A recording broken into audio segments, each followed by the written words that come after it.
Vamos a meternos de lleno en uno de los libros más polémicos e influyentes que se han escrito, El Capital de Karl Marx. Y ojo, porque más que un libro de economía, lo que vamos a descubrir es la historia de un monstruo, uno que devora a sus propios creadores.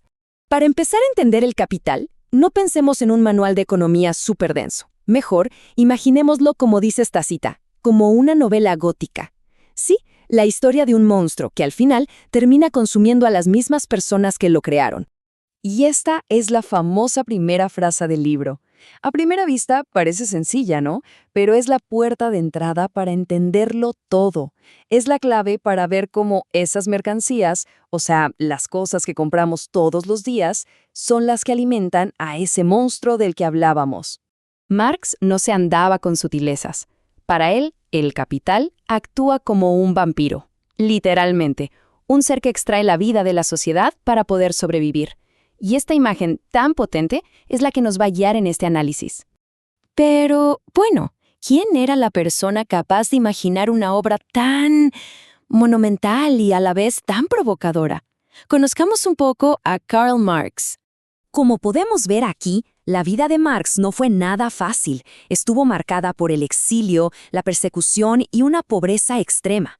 Y fue justo ahí, en el corazón de la Revolución Industrial, en Londres, rodeado de esa miseria que él mismo describe, donde escribió su obra maestra. Mientras observaba el día a día de las fábricas en Londres, Marx se convenció de que había descubierto el motor secreto, el mecanismo oculto que hacía funcionar a todo el sistema capitalista.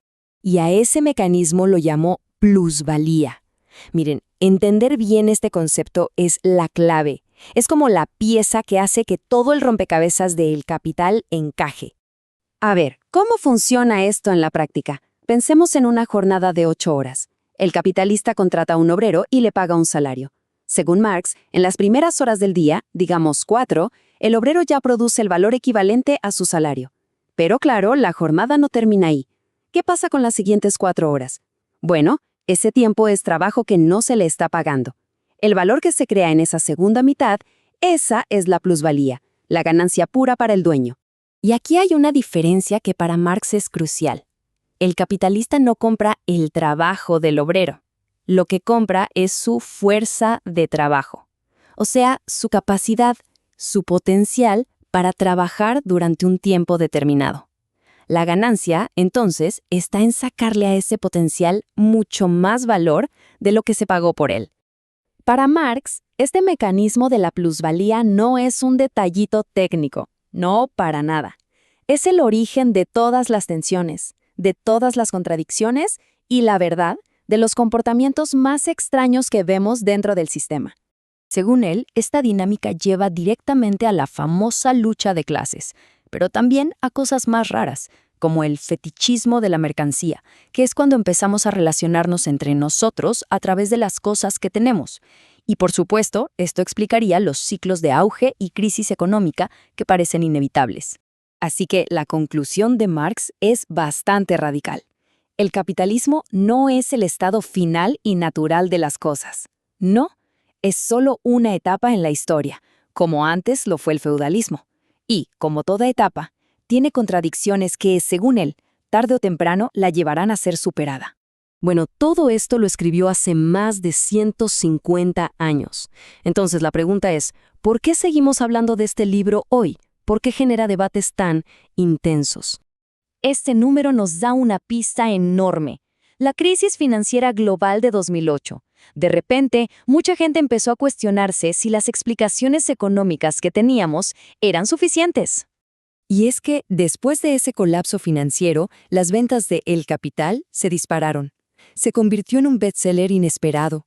Parece que la gente buscaba en Marx respuestas sobre la inestabilidad y las crisis, cosas que sentían que la economía tradicional no terminaba de explicar. Pero claro, que el libro siga vigente no significa que no enfrente críticas muy serias. Desde la economía, la mayoría de expertos hoy considera que su teoría del valor trabajo es defectuosa. Históricamente, se apunta al colapso de la Unión Soviética como prueba de los peligros de llevar sus ideas a la práctica. En lo social, se dice que el mundo es mucho más complejo que un simple modelo de 2 clases. Y hay una crítica feminista muy importante que dice que Marx ignoró por completo el trabajo de cuidados y doméstico, que es fundamental para sostener todo lo demás. Toda esta complejidad se ve muy bien cuando se compara con otras formas de ver el mundo, como el cristianismo. Como vemos en la tabla, hay puntos en común, como la denuncia de la explotación, pero también hay tensiones de fondo, como la visión totalmente materialista del mundo, frente a una que incluye la espiritualidad. Al final, estemos de acuerdo con Marx o no, el Capital nos deja con una pregunta que sigue resonando con muchísima fuerza hoy. ¿El sistema económico en el que vivimos es algo permanente? ¿Es el final del camino? ¿O es simplemente una fase más en la larga historia de la humanidad?